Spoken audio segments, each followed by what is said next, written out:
Ok, donc je vais dire que Dieu bénisse chacun de nous. Et ce soir, ce que nous allons partager, c'est un message très, très important qui doit pouvoir aider tout chrétien et tout serviteur de Dieu à grandir dans le Seigneur jusqu'à arriver au niveau où rien ne pourra plus nous toucher et rien ne pourra plus nous inquiéter. Amen. Ou rien ne pourra plus nous toucher. Donc, j'ai titré ce message, Les vainqueurs manifestent le fruit et les habiletés de l'esprit. Donc, ça dit, quand on parle, on t'appelle vainqueur, ce n'est pas que tu as vaincu, mais c'est que tu es vainqueur pour toujours. C'est-à-dire, tu es vainqueur pour toujours. C'est-à-dire, nous sommes dans un combat perpétuel avec l'ennemi, mais dans ce combat, il n'y a pas un seul que toi tu vas perdre. OK? Il n'y a pas un seul que tu vas perdre. Et ce que je suis en train de dire, je ne connais pas le chrétien qui va dire que lui, il n'aimera pas ça. C'est-à-dire marcher avec Dieu et être équipé avec Dieu au point où ce n'est plus possible que on puisse perdre un seul combat. C'est-à-dire tout ce que ça dit, si l'ennemi t'attaque, il va pas te vaincre, mais si l'ennemi est en train de faire quelque chose, toi tu vas, tu détruis ça et tu mets fin à ça. Eh bien, maintenant, comment y arriver, c'est ce que je veux partager un peu. Comme le titre dit, on dit les vainqueurs manifestent le fruit et les habiletés de l'esprit. Bon, nous allons voir le fruit d'abord. On n'a pas dit les fruits, hein, le fruit. Et on va comprendre quelque chose à partir du fruit de l'esprit ce soir. Galates 5, verset 22 à 26. Il dit, mais le fruit de l'esprit, c'est l'amour, la joie, la paix, la patience, l'aimabilité, la bonté, la fidélité, la douceur, la maîtrise de soi, la maîtrise de soi. La loi ne condamne certes pas de telles choses. Maintenant, comment on peut dire que le fruit de l'esprit, c'est l'amour, la joie, la paix et autres, la main, et on ne... mais en français, on devait dire les fruits. Mais pourquoi on dit le fruit? C'est un seul fruit. Le fruit de l'esprit, c'est un seul fruit, c'est l'amour. Et l'amour dont on parle, ce n'est pas l'amour des hommes, c'est l'amour divin. Et quand tu as l'amour divin, tu gardes ta joie, tu gardes ta paix, tu gardes ta patience, tu es aimable, tu as la bonté, tu as la fidélité, tu as la douceur, tu as la maîtrise de soi. Quel que soit le mal que nous voyons sur terre aujourd'hui, Dieu reste lui-même parce qu'il a l'amour divin. Donc, quand tu as l'esprit en toi et l'esprit a pris contrôle de ton âme, c'est le fruit de l'esprit qui est l'amour divin que tu manifestes. Tu ne manifestes plus l'amour des hommes. L'amour des hommes, elle n'est pas fidèle. Mais l'amour divin, il est fidèle. Amen. Il est fidèle. Donc, or, ceux qui appartiennent à Jésus-Christ ont crucifié l'homme livré à lui-même, avec ses passions et ses désirs. L'homme livré à lui-même. C'est-à-dire, quand l'homme ne n'est pas livré à l'esprit et l'homme est livré à lui-même, c'est-à-dire l'homme a tendance à suivre ses passions et ses désirs, les passions et les désirs de sa chair, que le diable exploite pour pouvoir nous amener là où nous ne devons pas aller. Eh bien, verset 25. Si, puisque l'esprit est la source de notre vie, laissons-le aussi diriger notre conduite. Ne soyons pas vaniteux et évitons de nous provoquer les uns les autres et de nous jalouser mutuellement. Amen. Donc, si nous savons que le fruit de l'esprit, donc nous voulons manifester le fruit de l'esprit. Nous voulons avoir l'amour divin. C'est-à-dire, on ne parle plus de l'amour des hommes parce que souvent, quand nous lisons la Bible et nous n'avons pas l'intelligence surnaturelle qui vient de Dieu, on a tendance à utiliser l'intelligence humaine pour interpréter la Bible. C'est ce qui amène la confusion un peu partout. Mais quand Dieu te donne l'intelligence surnaturelle, tu utilises l'intelligence de Dieu même, amen, la pensée de Dieu même, pour pouvoir interpréter la Bible et les gens comprennent très bien et la confusion les coupe. euh, s'en vont. Amen. Donc, Psaume 24, verset 8 dit, qui est le roi de gloire? L'Éternel, si fort et si puissant. L'Éternel, puissant dans les combats. Bon, dans les versions anglaises, on dit invincible dans les combats. Donc, si Dieu est puissant dans les combats, si fort et si puissant et invincible dans les combats, toi qui manifestes l'amour divin, qui commence par avoir la nature divine, peut aussi devenir invincible dans le combat. Et même aussi devenir invincible dans le combat. Avant d'avoir les mêmes habiletés que le Seigneur, que l'Éternel, euh, que le Seigneur dans les combats et vaincre tout, vaincre toujours, il nous faut tuer notre chair et marcher selon l'esprit en tout temps. Tuer notre chair et marcher selon l'esprit en tout temps. Eh bien, comment pourrons-nous donc tuer notre chair? C'est en le crucifiant et en l'immunisant avec le jeûne. Eh bien, crucifiant en l'immunisant avec le jeûne. Et nous savons que le diable a toujours trois armes. On a vu ça ici. Le diable a toujours trois armes qu'il utilise contre les humains. Amen. Il les a utilisées comme Adam et Ève et les a utilisées comme Jésus aussi. Je vais les rappeler un peu et nous allons voir la différence. Pourquoi Jésus l'a overcome, Jésus lui l'a vaincu et Adam et Ève n'ont pas vaincu. Nous allons voir ça. Amen. Et maintenant, si nous adoptons ce que Jésus a utilisé pour vaincre, nous allons toujours vaincre. Amen. On y va. Et 1 Jean 2, versets 15 à 17. N'aime point le monde, ni les choses qui sont dans le monde. Si quelqu'un aime le monde, l'amour du Père n'est point en lui. Donc, l'amour du Père, quand on parle d'ici, c'est l'amour divin eh bien, n'est pas en lui. OK? Il dit, car tout ce qui est dans le monde, la convoitise de la chair, la convoitise des yeux et l'orgueil de la vie ne viennent point du Père, mais vient du monde. Eh bien, ne vient point du Père, mais vient du monde. Eh bien, et c'est les trois seulement qu'ils utilisent. On a vu comment il a parlé à Adam et à Ève concernant, comment on appelle ça?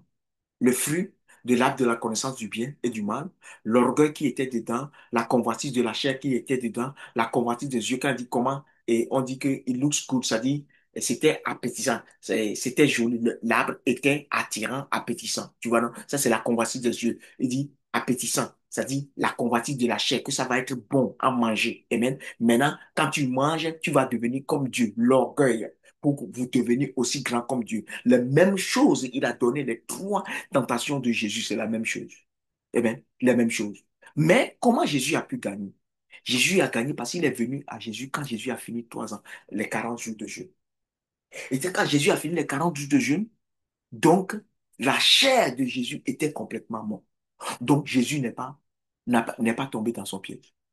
Mais comme Adam et Ève n'ont pas jeûné, donc ils sont tombés dans le piège. Donc aujourd'hui, nous avons des serviteurs de Dieu qui marchent dans la gloire, pas dans les dons spirituels, mais quand tu regardes leur vie, ce sont des gens qui jeûnent presque tout le temps ou bien tout le temps. Il y en a qui jeûnent tous les jours, c'est-à-dire qui ont adopté le système de jeûne. C'est-à-dire ils mangent un repas par jour, pas plus, ok? Il y a d'autres, ils vont jeûner 5 jours, d'autres 6 jours par semaine, c'est-à-dire ils sont constamment dans le jeûne et dans la prière. Et ils font des heures de prière pour pouvoir se charger et même prier, prier, prier, prier, se charger. Amen. Ce qui fait que l'esprit est ce qui domine toujours. C'est-à-dire, leur vie est toujours dominée par l'esprit. Donc, ces gens-là, ce n'est pas ce qu'ils sont en train de faire, ce n'est pas ce que Dieu demande aux serviteurs. Dieu demande ça à toute l'Église, à tous ceux qui sont nés de nouveau, à tous ceux qui se réclament de Jésus. C'est à nous tous que Dieu demande ça. Amen. Donc, dans la conversation, ok? Amen. Donc, regardons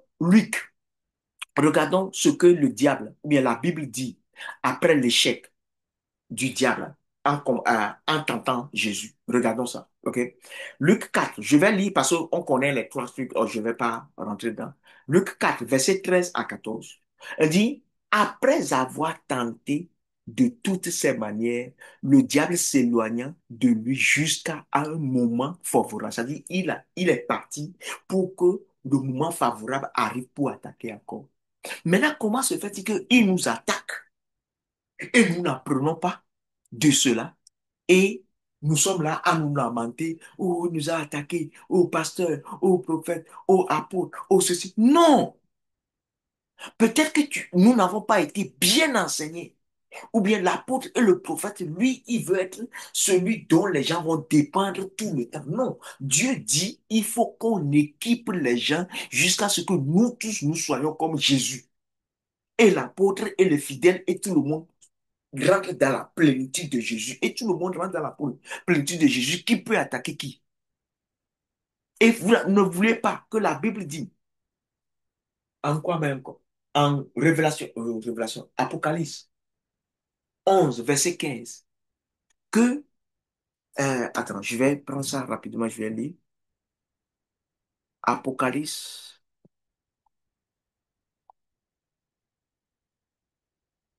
11 15.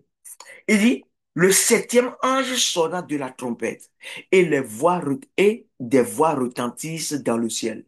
Le royaume du monde a passé maintenant aux mains de notre Seigneur et de son Christ. Il régnera éternellement. Ça veut dire que le temps vient où le monde va plus dominer, mais Christ va dominer toute la terre. Mais malheureusement, avant que ce temps n'arrive, il y aura les tribulations, les deux tribulations, et beaucoup qui s'amusent avec Jésus, bien qui s'amusent avec leur vie et qui ne veulent pas vraiment persévérer pour devenir comme Jésus, amen, pour avoir leur corps changé, leur corps glorifié et devenir des êtres et avoir un corps céleste, amen. Tous ceux-là vont mourir. Tout cela va mourir. Maintenant, le peu qui va rester, c'est ça qu'on appelle les restes. Et c'est à partir du reste maintenant que Dieu va combattre l'Antichrist et son système, finir tout ça là, et que les fils de Dieu maintenant vont diriger les nations avec des mains de fer. Amen. Avec des mains de fer. Et amener tout le monde à se soumettre à Jésus sur la terre. Amen. Donc, il est important que nous comprenions cela. Euh, donc, et voilà ce qu'il dit. Il attend un temps favorable. Jésus, maintenant, verset 14 dit, bon, je lisais, bon, je relis encore, Luc 14, Luc 4, 13 à 14. Il dit, après l'avoir tenté de toutes les manières, le diable s'éloignant de lui jusqu'à un moment favorable. Jésus, revêtu de la puissance de l'Esprit, retourna en Galilée et sa renommée se répandit dans tout le pays d'alentour. Oui, tout le pays d'alentour. Et il enseigna dans les synagogues et il était glorifié partout. Donc, frères et sœurs, si tu veux marcher dans la gloire, il faut que tu te lèves dans la prière et que tu te lèves dans le jeûne. Eh bien, ce n'est pas seulement pour, pour, pour toi-même, mais c'est pour le royaume des cieux. Ou bien, je ne vais pas dire, ce n'est pas seulement pour Dieu, mais pour toi-même. OK? Comme je vous ai donné le témoignage tout de suite, moi, les gens ont cherché à me tuer tout le temps. Ça s'est passé le lundi passé encore. Le lundi passé. Mais ils n'ont pas pu. Et même 17 personnes, 17 sorciers, trois d'une même nationalité, et les autres, ce sont des étrangers. Mais ils sont tous agonisants maintenant. Amen. Ils sont tous. D'ici 10 jours, d'ici la fin de la semaine prochaine, ils vont tous partir. Parce que le dommage qu'ils ont, que leur âme a eu, fait que il ne peut plus vivre. L'âme a été détruite. Il ne peut plus vivre. OK? Donc, il est important que nous comprenions cela. Nous sommes dans un combat perpétuel. Et il y a des gens qui veulent, euh, qu'est-ce que je vais dire? Qui veulent dominer le monde.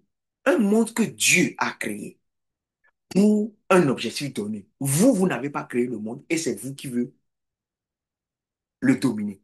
Ou bien dominer les hommes que vous n'avez pas créés. Ou bien dominer des choses, prendre des choses que vous n'avez pas créées et les dominer. Est-ce que ça... Non, ça n'a pas de sens. C'est ce que je comprends quand même pas aussi. Mm. Eh bien, donc il est important que nous comprenions cela.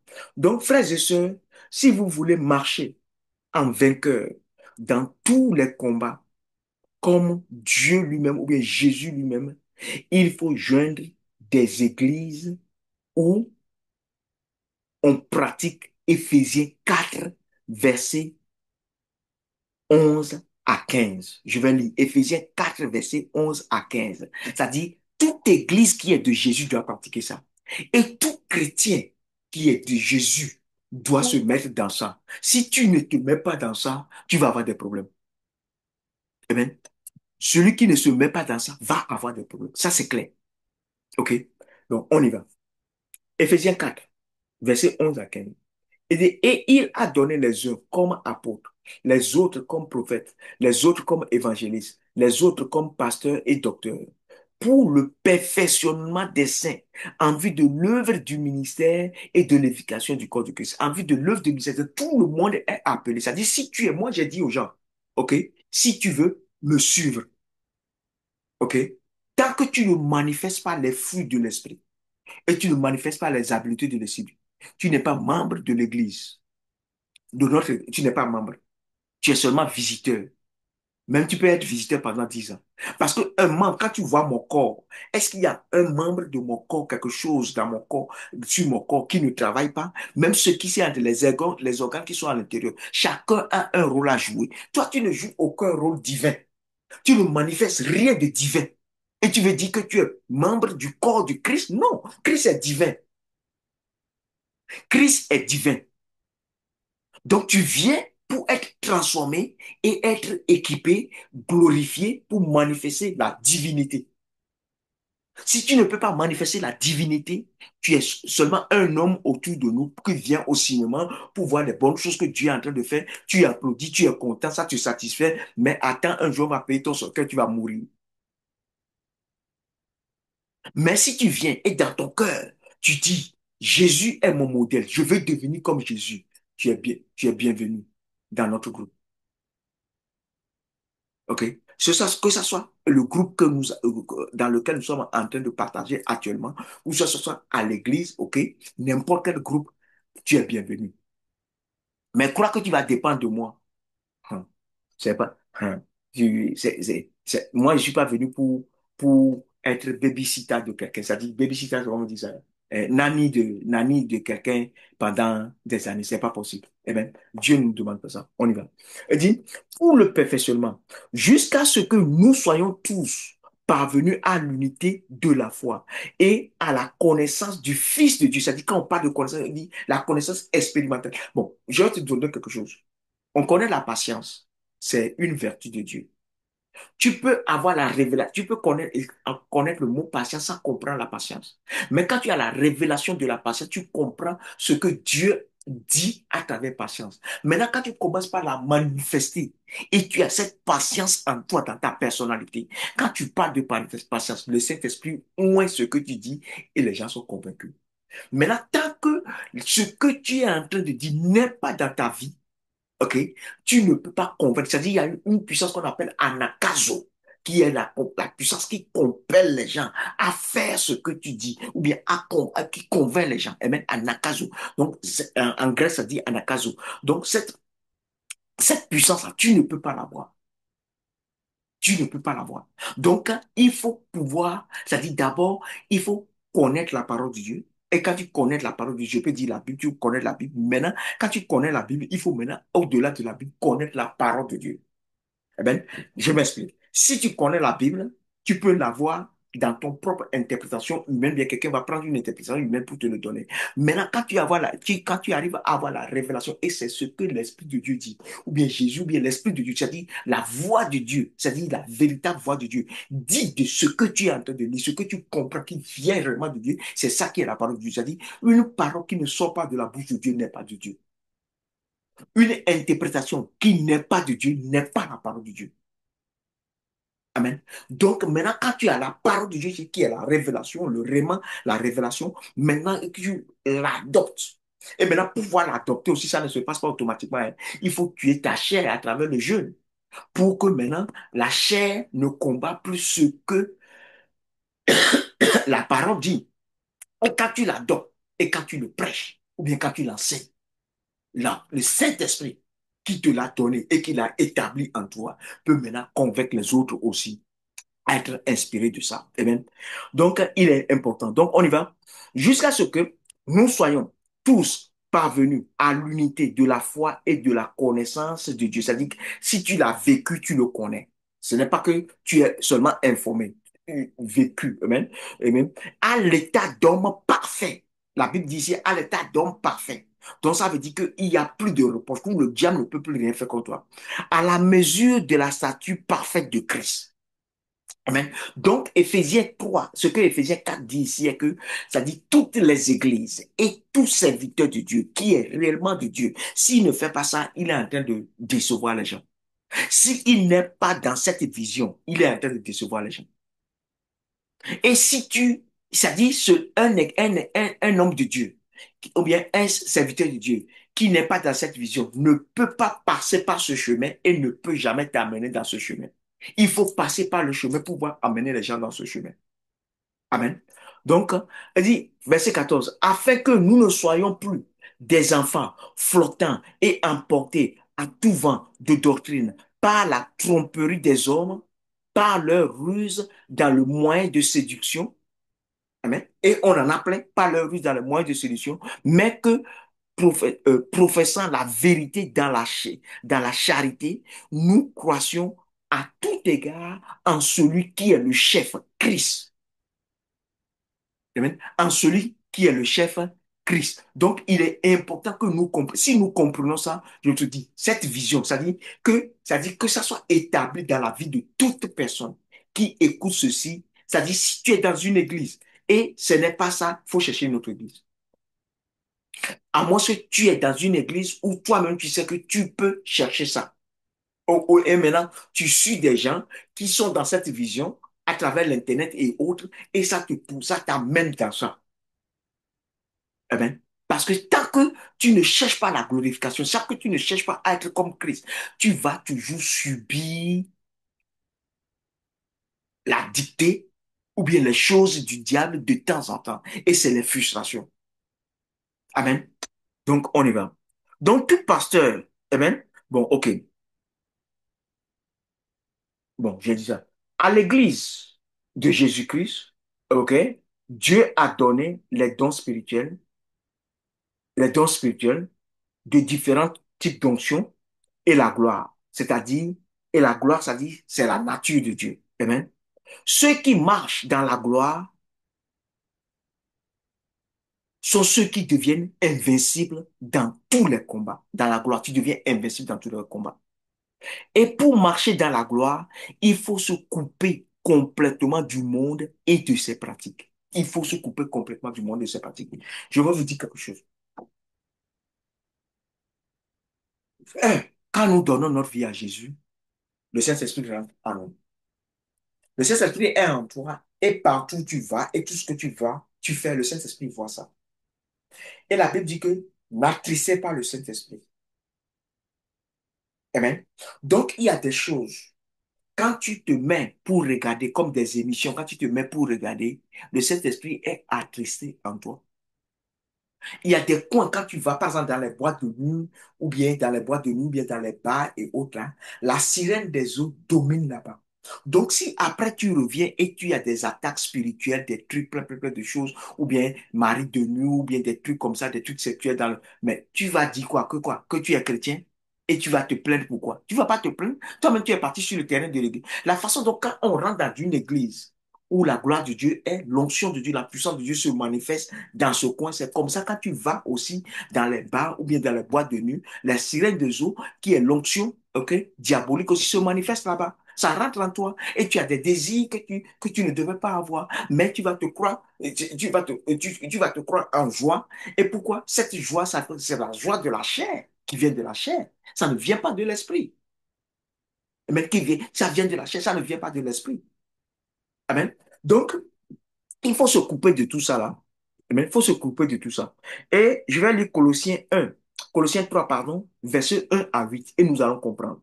Il dit, mais vous êtes aussi ressuscités avec Christ. Amen. Cherchez donc les réalités d'en haut, là où se trouve le Christ, les réalités d'en haut, là où se trouve, qui siège à la droite de Dieu, les réalités d'en haut. Vous savez, la façon dont ils vivent, toi aussi, tu dois vivre comme ça. C'est-à-dire, il y a d'autres détails, je ne peux pas rentrer dedans aujourd'hui. Amen. Mais seulement que, OK, on y va. De toute votre pensée, de toute votre pensée, tendez vers les réalités d'en haut et non vers celles qui appartiennent à la terre. Je vais vous dire aussi que dans le monde spirituel,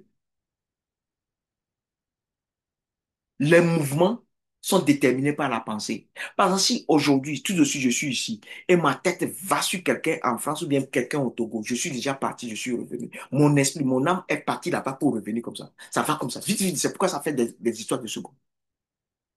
OK. Maintenant, si tu fais que ta pensée est toujours sur les choses de Dieu et ça ne va jamais dans les choses de ce monde, bien les choses du monde des ténèbres, tu vois que, et tu continues, tu vois que tu vas arriver à manifester la gloire de Dieu.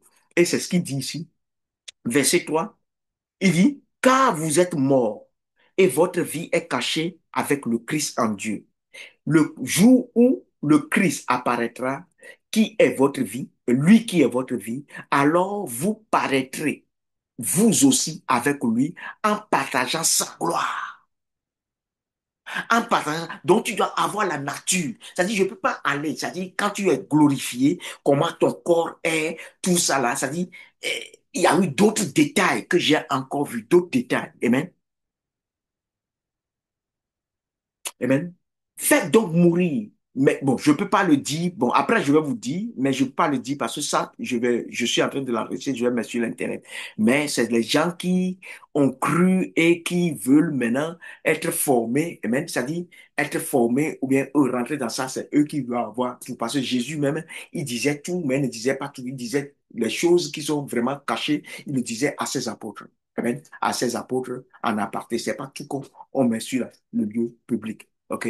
Le lieu public. Parce que dans le lieu public, les gens viennent pour écouter, applaudir, je ne sais pas, pour des différentes raisons, mais ceux qui veulent Dieu vont se faire disciples ou bien vont se faire disciples de Jésus et chercher à se donner plus et à être aussi réguliers. Amen. Réguliers.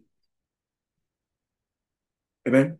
Verset 5, il dit, faites donc mourir tout ce qui dans votre vie appartient à la terre, c'est-à-dire l'inconduite, l'impureté, les passions incontrôlées, les désirs mauvaises, la soif de posséder ce qui est une idolâtrie. Et même la soif de posséder ce qui est une idolâtrie. Ce sont de tels comportements qui attirent la colère de Dieu sur ceux qui refusent de lui obéir. Et vous-même aussi, vous commettiez ces péchés autrefois lorsqu'il faisait oui, faisait votre vie. Amen. C'est-à-dire, mais à présent, débarrassez-vous de tout cela. Colère, irritation, méchanceté, insultes, propos grossiers qui sortaient de votre bouche. Propos grossiers qui sortaient de votre bouche. Donc, frères et sœurs, il est important que nous comprenions ceci. Si nous comprenons ceci ce soir et nous prenons ce message et nous jouons ça, nous méditons sur ça, nous prenons note et nous méditons, nous prions avec. Je sais que nous allons nous faire violence pour enlever une, deux, trois, quatre, cinq choses de notre vie et nous allons commencer par marcher dans la gloire de Dieu. Amen. Ou bien à évoluer vers la gloire. Amen. Donc maintenant, comment y arriver? Il faut adopter une vie de discipline dans la prière et dans le jeûne. Faites, il faut faire des séances de minimum 3 heures de prière dans la présence, ou 3 heures de prière, ou bien 3 heures dans la présence de Dieu. Parce que, pour commencer, c'est pas tout le monde qui peut prier 3 heures sans arrêt.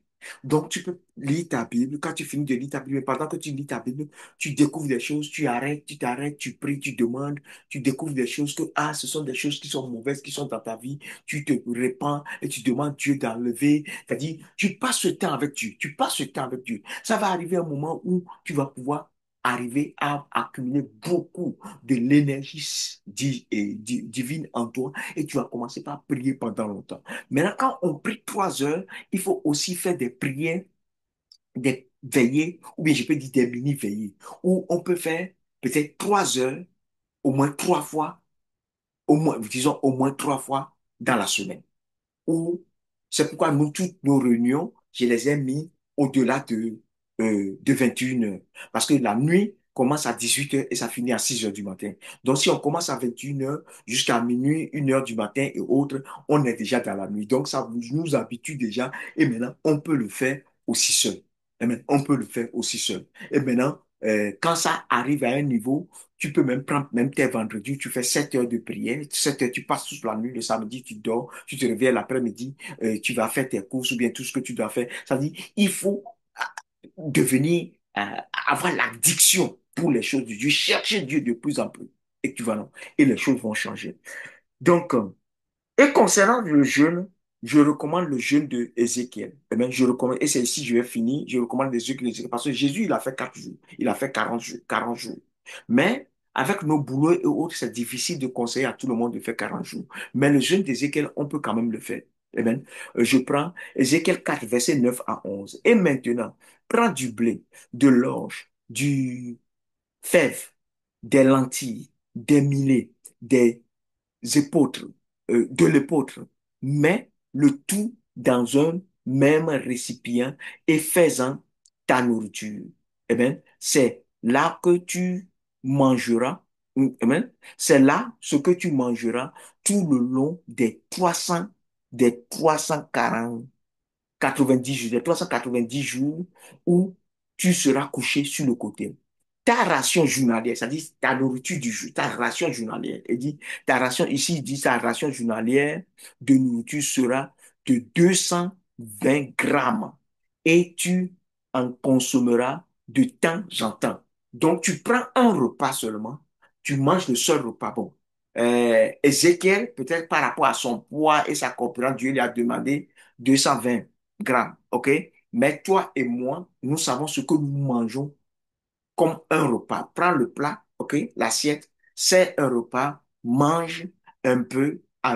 Si tu veux manger tout à 18 heures, après 18 heures, c'est bon. Après 21 heures, c'est bon. D'autres mangent ça même après minuit. C'est bon. Ça dépend de chacun, OK? Je connais des gens qui font leur jeûne, c'est après minuit qu'ils mangent, OK? Il y a d'autres, c'est à 21 heures, d'autres, c'est à 18 heures. Donc, tu choisis ton temps. Mais, étant donné que quand tu fais ça pendant des années, il arrive qu'on commence par, avec le ventre creux, on commence à développer l'ulcère. C'est recommandable que tu fasses le truc immense de temps en temps. À 15 heures, tu peux manger un peu, ou bien même à midi, tu peux manger un peu, mais quand tu manges un peu, tu fermes le reste. Le soir, tu manges le reste. OK? Mais il y a des jours même, tu ne vas même pas manger. OK? C'est comme par exemple aujourd'hui, actuellement, il est quoi? Il est 22h30 ici. Moi, je n'ai pas encore mangé. Il est 22h30 ici, je n'ai pas encore mangé. Tu vois? Donc, c'est après qu'on va finir tout que je vais manger. Tu vois? Donc, hein, et tu fais ça. Tu peux faire ça pendant des années. OK? Pour ceux qui se plaignent pour dire vous prenez de poids, ça va vous arranger, vous ne prenez plus de poids. Vous ne serez plus dans la chair. C'est-à-dire, on a tout à gagner. Et on sera plus healthy, comment on dit ça? En bonne santé.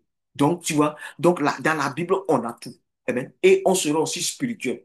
Amen. Tu vois, donc, toutefois, je vais dire ici que le combat n'est pas le même pour chacun. Ça dépend, la délivrance totale. C'est-à-dire, il faut, quand je parle, c'est-à-dire, il faut comprendre que avec la prière, on grandit dans la nature de Dieu. Maintenant, avec le jeûne, on tue tout ce qui est de la chair que le diable peut exploiter. Maintenant, il se peut, non, c'est pas il se peut, la réalité qu'il y a certains parmi nous, selon les autels qui sont dans nos vies, ou bien dans nos familles, il y a un combat que nous devons faire qui doit durer plus que pour les autres. Ou bien, selon la profondeur dans laquelle le diable nous a envoyés dans le monde, ou bien nous a envoyés dans le monde des ténèbres que nous l'avons servi avant et autres. Donc le combat n'est pas le même. Le combat n'est pas le même. Eh bien, donc par rapport à ça, ce qui est sûr est que tant que nous faisons confiance en Jésus, pour certains, ça va durer un peu plus que pour d'autres, mais for sure, ce qui est sûr est que chacun aura la victoire. Et quand tu as tué complètement ta chair, Dieu va t'équiper de ta gloire, de sa puissance, de toutes ses habiletés, et tu vas commencer par manifester, non le fruit, qui est l'amour, avec toutes tes variations, c'est l'amour divin, avec toutes tes variations, et tu vas commencer par manifester les habiletés, dont la puissance de Dieu. OK? Et c'est ce que Dieu veut pour tous ceux qui croient en Christ. Et c'est avec ça qu'on va faire la différence et qui va amener tous les musulmans et tous les pays musulmans à se convertir, à venir à la chrétienté. Parce que tu ne peux pas dire que tu as Dieu et le Dieu que tu as, c'est un Dieu théorique et les problèmes sont là et vous ne pouvez pas les régler. Mais on va voir les chrétiens qui vont marcher dans la gloire, comment ils vont aller dans les hôpitaux pour fermer les hôpitaux, comment ils vont changer plein de choses, c'est-à-dire ils vont manifester la divinité, c'est-à-dire ce que seul Dieu peut faire, ils vont le manifester. Et en le manifestant, c'est ça qui va convaincre les autres religions et on va et parce que les autres religions, ce sont des fausses religions, c'est-à-dire que le diable a trompé les gens. Je ne suis pas contre eux, mais le diable les a trompés. Mais il faut que nous les aimons et que nous payons le prix afin que nous leur manifestions l'amour, afin qu'ils puissent venir. Parce que si nous étions perdus, nous aurions aimé que quelqu'un nous montre le chemin. Donc c'est à nous maintenant de leur montrer le chemin. Et ça, c'est pas le travail des pasteurs, mais c'est le travail de tous les chrétiens. C'est pourquoi il a dit que la grande commission, c'est quoi? C'est de faire de toutes les nations des disciples. Amen. Donc je vais m'arrêter ici. Amen. Je vais m'arrêter ici et je vais prier pour chacun. Père, je te dis merci pour la vie de tous ceux qui écoutent maintenant et qui vont écouter après. Dieu Tout-Puissant, je demande que je relâche ta gloire sur ce message, afin que quiconque écoutera ce message et qui désire sincèrement te suivre, que tu lui fasses grâce, afin que tout ce qui est démoniaque dans sa vie puisse partir. Tout ce qui est ténébreux dans sa vie puisse partir. Et que tu commences par le montrer, c'est de donner des expériences. Et par les amener, les transformer et les amener de gloire en gloire, les délivrer complètement. Et Seigneur Jésus, amène tout le monde à se connecter à un de tes vrais serviteurs qui pourront les aider à changer et à marcher dans ta gloire jusqu'à devenir comme toi. Merci Seigneur, gloire à te soit rendue au nom de Jésus. Amen. Ok, je vais m'arrêter ici et nous allons commencer notre séance de prière. Merci.